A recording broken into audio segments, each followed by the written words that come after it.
Top départ.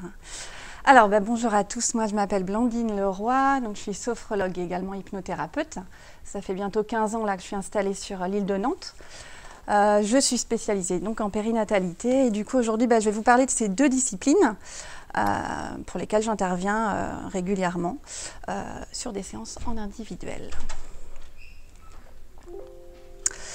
Alors je vais vous définir un petit peu sans vous abreuver trop de théorie et en essayant d'être assez pragmatique. Je vais vous expliquer un peu la sophrologie, l'hypnose, en quoi ça consiste, quelles sont leurs similitudes, leurs différences, quels sont les bienfaits, qu'est-ce que ça peut vous apporter forcément.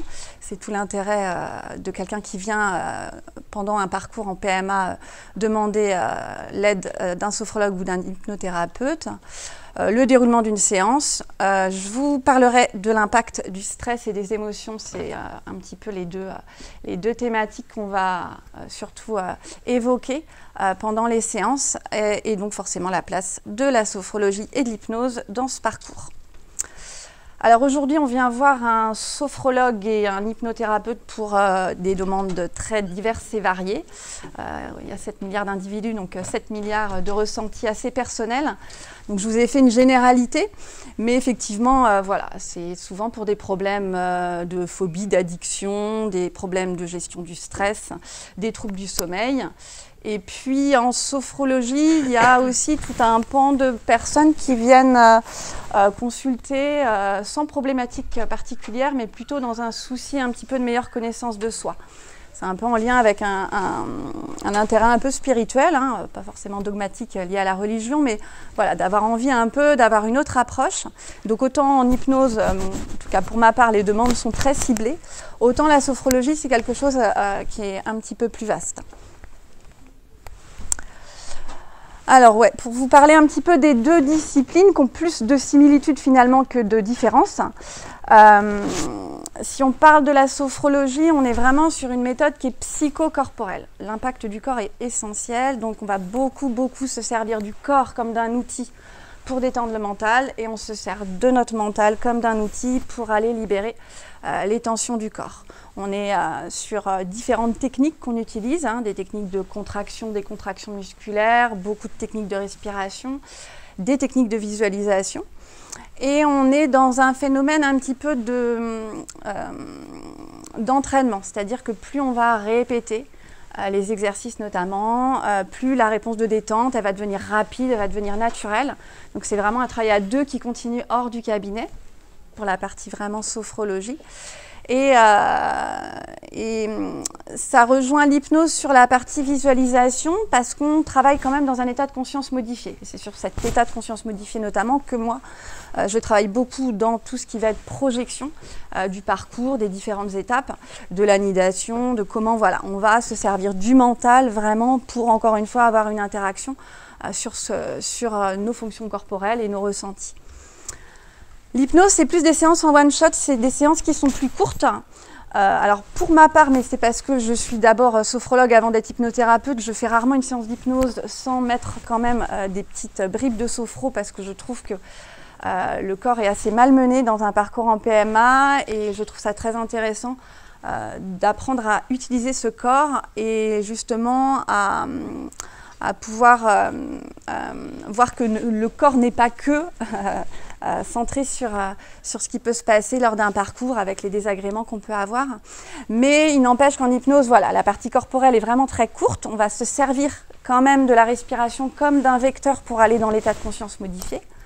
Mais on est essentiellement sur voilà, comment travailler avec le subconscient, lui donner des clés. En fait, nous, on ouvre des portes pour permettre vraiment au subconscient de chaque personne, en fonction de son vécu, de son histoire, de son transgénérationnel, de ses expériences de vie, va elle-même en fait trouver des ressources.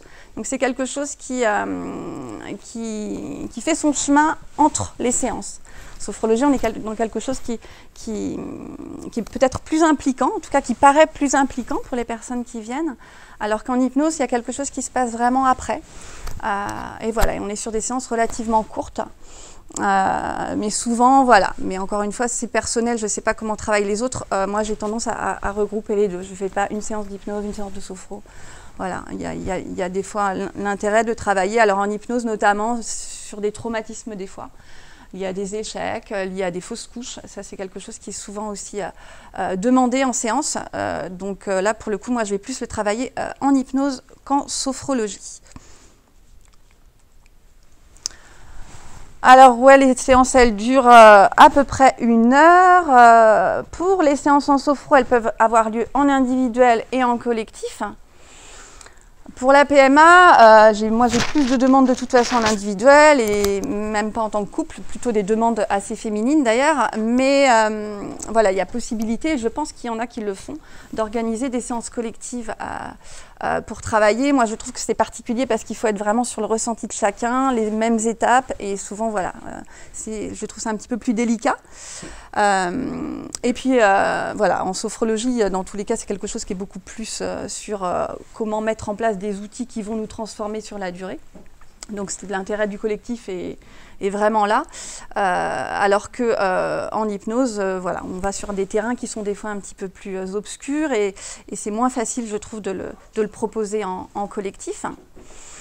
Alors pour vous expliquer, mais c'est pareil, hein, j'ai fait un petit quartier comme ça, mais je trouve que c'est très rarement aussi mathématique. Il y a un temps d'échange qui est relativement long sur la première séance. On ne va pas forcément aller vers la première porte qui est ouverte, on va essayer de voir un petit peu voilà, quels impacts ça peut avoir quand on vient et qu'on dépose un petit peu son bagage dans le cabinet d'un thérapeute. Et on va cibler, orienter un peu le protocole qu'on va mettre en place. Ensuite, et donc là toujours pareil, partie sophro un peu plus longue que la partie hypnose. Pour ma part, il y a vraiment tout un travail qui est d'exercice de relaxation dynamique, encore une fois, donc vraiment d'habituation du corps pour s'en servir, pour libérer le mental. Il y a beaucoup de prise de conscience de ce qui se passe dans le moment présent. Voilà, on est toujours soit dans des ruminations de ce qui n'a pas été, soit dans de l'anticipation de ce qui va arriver. On va beaucoup retravailler sur le seul moment qui nous appartient réellement, qui est le moment présent, et c'est le seul moment où on peut actionner des ressources. Le reste, c'est que de l'illusion. Donc ça crée un ectoplasme parce qu'en fait, le cerveau ne peut pas trouver une ressource à un problème qui par essence même n'existe pas dans le réel. Donc on va beaucoup apprendre à comment utiliser les ressources au moment où on va devoir les utiliser, et notamment dans les différentes étapes. Donc voilà, après il y a tout ce temps donc, qui est relativement long et c'est le temps où je passe le plus de temps quand j'ai des demandes pour ma part par rapport à la PMA, c'est le temps de visualisation. Où souvent, mais c'est pareil, hein, des fois on ne le travaille pas comme ça, mais en tout cas si je fais une généralité, on va être vraiment dans la projection des différentes étapes, de l'avant, du pendant, de l'après, du ressenti. Dans l'état de conscience modifié, notre cerveau il ne fait pas la différence entre ce qu'il vit réellement et ce qu'il imagine fortement. Donc nous, on va vraiment utiliser cette matière, ce subconscient, pour mobiliser, que ce soit le corps dans ce qu'il va devoir faire et surtout le mental pour qu'il l'accompagne et puis aussi sur l'après, hein, sur toute cette période délicate de l'attente là, qui est la période la plus anxiogène. Voilà, comment gérer ça, comment optimiser le mental pour que ça reste et que ça s'ancre en termes de confiance et d'estime de soi.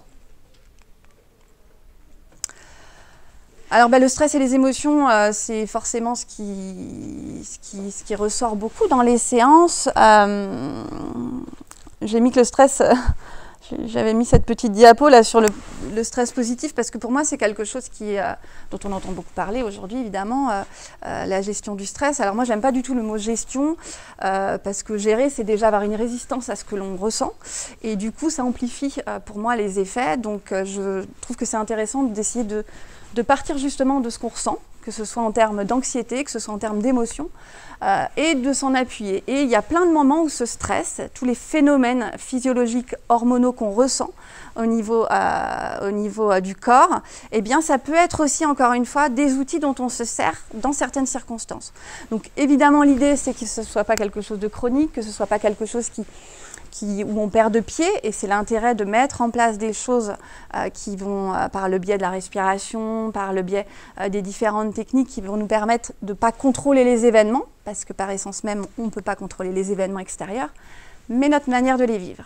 Et du coup, voilà, tout le stress est un grand pan et moi j'aime bien évoquer ce sujet-là pour essayer de transformer notre rapport au stress où tout de suite on se braque et c'est comme les émotions. Pour moi les émotions c'est voilà, une palette qui est très large, qu'on ressent dans...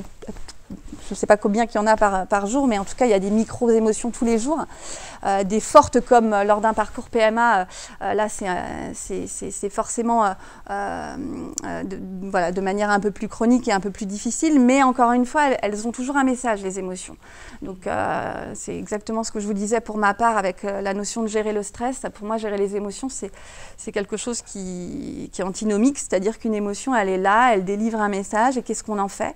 Et c'est une variation qui dure 7 secondes. Donc si on la laisse passer telle une vague et qu'on sait quoi en faire et pourquoi elle est là, et qu'on accueille que toutes les émotions, elles sont naturelles, et notamment dans un parcours de PMA où il peut y avoir de la jalousie, de la culpabilité, évidemment de la peur, eh bien on arrive en fait beaucoup plus après à surfer avec les vagues de la vie, en étant moins dans ces états de résistance par rapport à ces différentes étapes. Donc forcément, du coup, pareil, je vous ai mis un petit peu les demandes. Enfin, en tout cas, moi, les personnes viennent avec souvent voilà ce type de symptômes entre guillemets. Les douleurs, pas trop. J'ai mis ça à la fin, mais finalement, paradoxalement, je trouve que les personnes se plaignent rarement de douleurs hein, pendant ces parcours qui sont longs, plutôt de gêne, plutôt d'inconfort ou de rapport au corps, pareil, qui est un peu perturbé, mais rarement de douleurs. Et donc voilà, c'est important aussi de commencer à d'abord par le biais de la sophrologie, peut-être un peu plus d'ailleurs que l'hypnose, commencer à s'occuper un peu de ce que moi j'appelle les dommages collatéraux, c'est-à-dire tout ce qui finalement découle de ce processus dans lequel on s'est engagé. Donc voilà, rien que les troubles du sommeil, si on n'a pas de technique pour savoir comment couper le mental quand on en a besoin, eh bien forcément ça engendre de l'anxiété qui va réengendrer des problèmes de sommeil, on est dans ce cercle vicieux. Donc avant de travailler sur vraiment les étapes de manière très pragmatique, on va à tel endroit et on suit le protocole, eh bien c'est important de voir un petit peu comment ça interagit chez chacun. Et souvent assez rapidement, on arrive quand même à avoir des effets positifs. C'est ça qui est très chouette d'ailleurs dans les séances en sophro, c'est qu'on repart rarement moins bien à la fin de la séance. Voilà, et donc effectivement, voilà, je vous ai dit forcément apprendre à se détendre, permettre au corps d'être plus disponible et réceptif au traitement. La grosse partie, le gros pan, c'est voilà, s'engager dans les différentes étapes en se libérant du conscient, donc dans le subconscient, muscler le mental, hein, et c'est là que voilà, on s'aperçoit qu'il y a une grande puissance de notre mental et qu'on ne sait pas du tout s'en servir suffisamment. Et quand on arrive à comprendre comment ça fonctionne, on peut aller très loin dans des ressentis. Et voilà, je fais souvent un petit exercice, moi, quand les personnes viennent me voir en sophro pour comprendre l'impact. On met très rapidement les personnes dans un état très légèrement de conscience modifiée, puis on imagine que la personne, elle prend un citron. Et puis on part dans les étapes pour imaginer ce citron qu'on découvre et puis qu'on épluche. Et puis en fait, eh bien, il se passe physiologiquement que l'on déglutit, qu'il y a les sucs gastriques. Alors ça, on n'est pas là pour aller vérifier, mais on le perçoit. Et donc ça montre tout simplement, en fait, encore une fois, comment notre mental, si on sait s'en servir, il peut aller très très loin et accompagner, notamment dans la PMA, les fonctions du corps. Et voilà, donc c'est marrant parce que je vous ai fait tout un topo pour vous expliquer que je ne disais plus gérer les émotions et c'est ce que j'ai noté. Donc je vais le transformer pour apprendre à accueillir ses émotions. Et voilà, et le reste, je pense que je vous ai à peu près tout dit. Et pareil, si vous avez des questions, je sais que je parle un peu vite et que peut-être j'ai oublié certaines choses, donc n'hésitez pas si vous souhaitez des compléments d'information.